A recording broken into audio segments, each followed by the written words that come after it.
Ngayon pa lang ako mag-vlog. Ayan, magandang hapon mga kalila. May bisita po dito sa Timbrook. Ang sarap. Team BSM. Punta kami sa birthday ni Grace.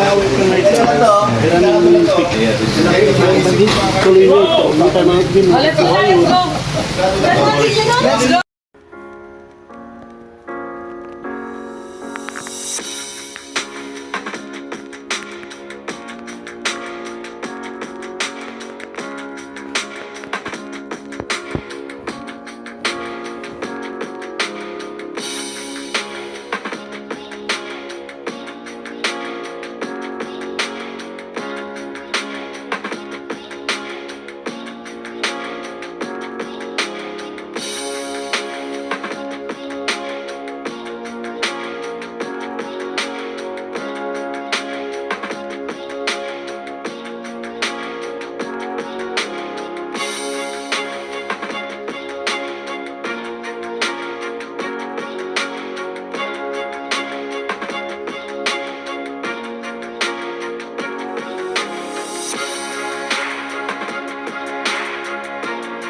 Naka-uniform kayo nila Kuya Bala.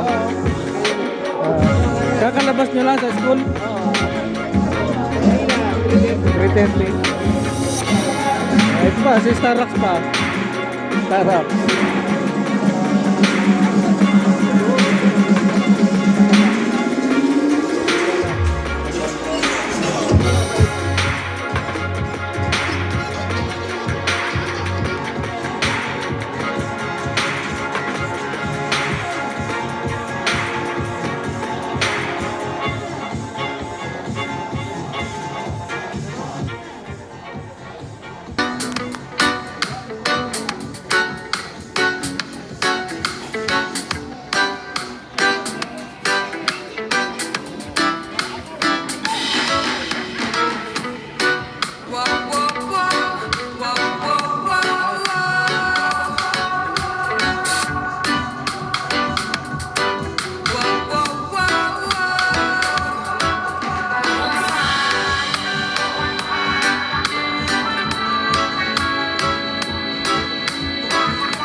Ladies and gentlemen, the long wait is over. Tumayo tayong lahat mga kaibigan.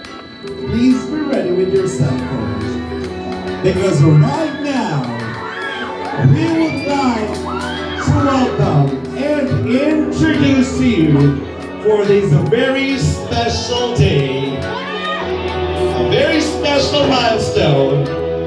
Mga kaibigan, amin na pong ipapakilala ang bibighani sa lahat. Mga kaibigan,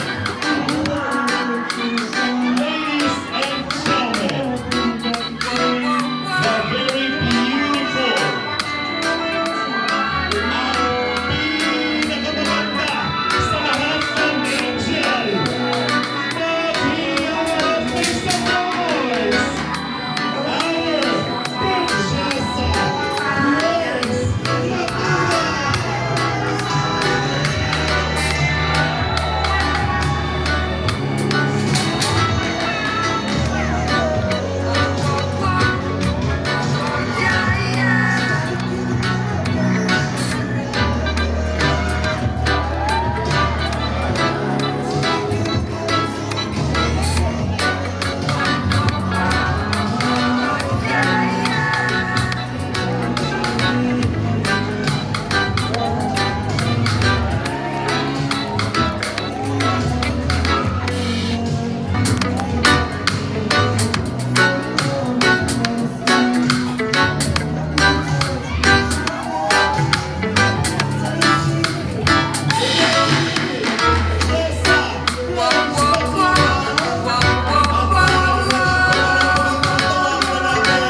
kaarawan ni Jessa Grace Matubang.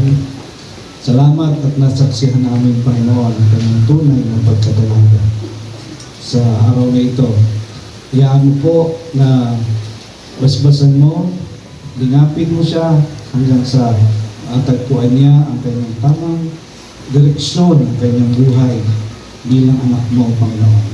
At saksi kami, Panginoon, sa kanyang pagsunod sa iyo, na kanyang pinanindigan na siya po ay isang tunay na babae. At dalangin namin at itinataas namin siya sa iyo. Samahan mo siya sa tagumpay at sa lahat ng kanyang pinagdaraanan sa buhay.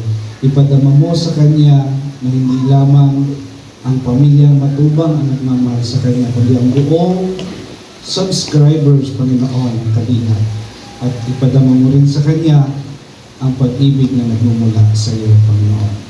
Basbasan mo po itong araw na ito at ang bawat isa ay maging saksi sa kanyang kaligayahan at sa kanyang pagdiriwang ng kanyang kaarawan. Tunay na ang kaarawan ay isang napakahalaga o isang treasure sa buhay ng isang tao, sapagkat dito ginugunita ang aming pagkatao dito sa mundong ito, Panginoon.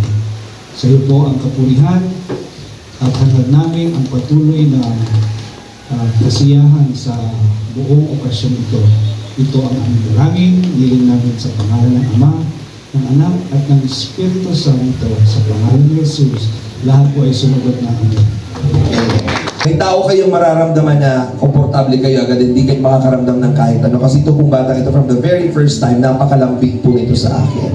And lagi po yung nag-chat, ng kamusta, talagang nakakatuwa. Kaya sabi ko, tinatanong niya ako, sino po ang host? Sabi ko, ay ako ang request. At ako, hindi ako papayag na iba. Ako talaga, ikaw po talaga gusto ko. Kaya ako ang magpapasaya sa birthday mo, Grace.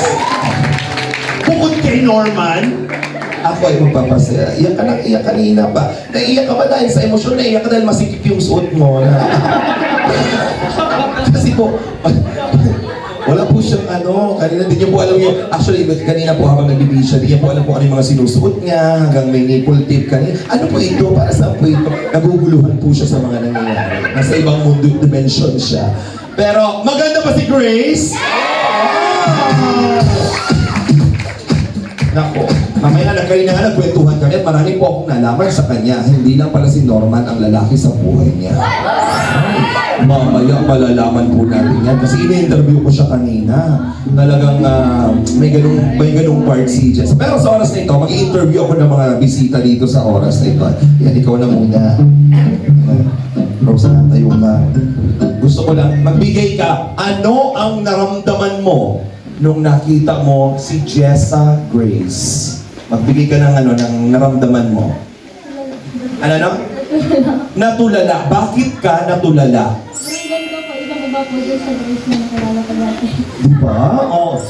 Kung meron pong mga Carla, Joy, Biancy, mga angels, matakot na kayo. Tingnan mo naman, oh Diyos ko. Pag ano tawag dito, pag premiere pa lang nito, dami na nito mag-aabang. Diyos ko, million, napakadami. Alam mo na, ha? Alam mo ba? Ba't ada? Charot.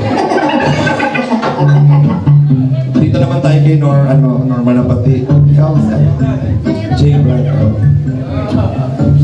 Bilang isang lalaki, may naramdaman ka ba kay Jessa Grace?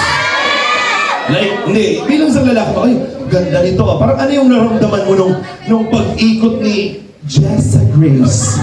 Ano yung gusto mong sabihin? Ano yung naramdaman mo? Kasi nung unang meetup mo ni Grace, matapang yan. Matapang. Matapang pa yun sa akin eh. Tapos, Talo mo pang babae. Ngayon, Latina girl. Latina, Latina girl. Sobrang Latina ni Jessa Grace ngayon. Ayaw ko siya tawagin is Jessa Grace siya ngayong oras na ito. Ikaw naman. Ikaw, dyan. Kilala mo ba yan nasa unahan?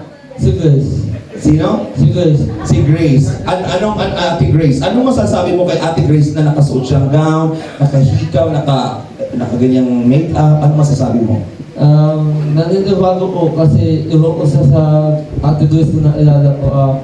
Kasi yung ano ko na, forma ko na pag na-vlog po kami is naman lang po sa, di po sa na-address na ganun. Pero ngayon, iwan na, ito mas na kayong kagandahan niya ngayon. Kumbaga, parang nag-slow yung mundo ko. Wow! Nag-slow mo, di ba? Iba. Ganon ang nararamdaman na lalo ka na. Pag nasa kalingap ka talaga, marami magiging transformation. Lalo na ikaw, nagwapo ka din, di ba? Kita ko yung profile picture mo. Grabe, gwapo mo doon, ha? Dito naman tayo. Sino pwede dito kausapin? Ay, sige. Ayan po, magandang tanghali po sa ating lahat. Happy na pala ako, tanghali pa. So, welcome po sa kanyang kaarawan, 24th birthday. At di na ako nagulat na nagsuot sa liyan kasi alam ko naman na yung naman, may ligyan nagsuot na liyan dati talaga. Nagawa na nga yan noon. Eh siguro dahil lagi sa labas, ang barkada ay mga lalaki, nakataka-taka.